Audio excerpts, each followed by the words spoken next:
Claire sat alone in her dimly lit apartment, the flickering light of a single scented candle casting long, twitching shadows on the wall.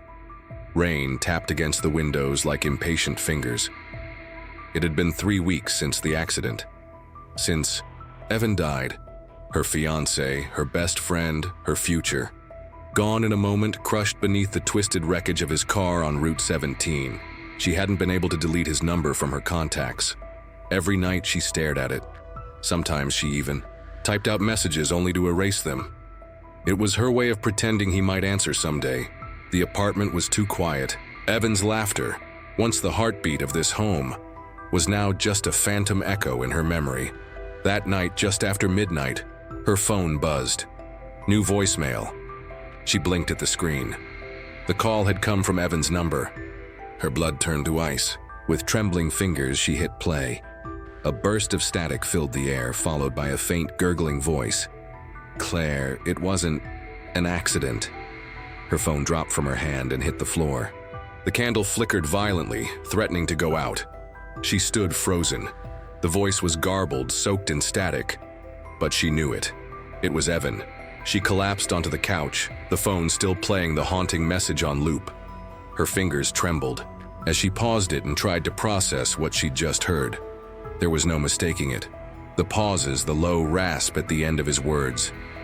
It was him. And he sounded scared. Something inside her shifted, grief melting into dread. Claire couldn't sleep.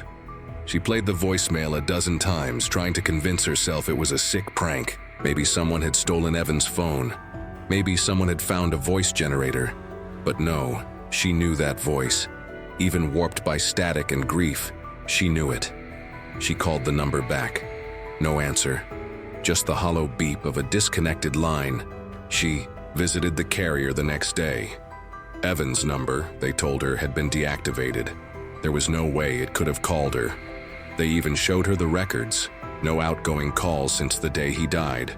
But I have a voicemail from him. It's on my phone, she said, nearly pleading. The woman at the counter gave her a pitying look. Sometimes grief makes us see or hear things that aren't there. Claire left feeling like she was losing her mind. But that night the phone buzzed again. New voicemail. This time the voice was clearer. Claire, someone cut the brakes. It was not an accident. Please find the red box in the attic. There was no attic in her apartment. But there had been one in Evan's parents' house. She packed a bag. Her hands trembled as she zipped it shut.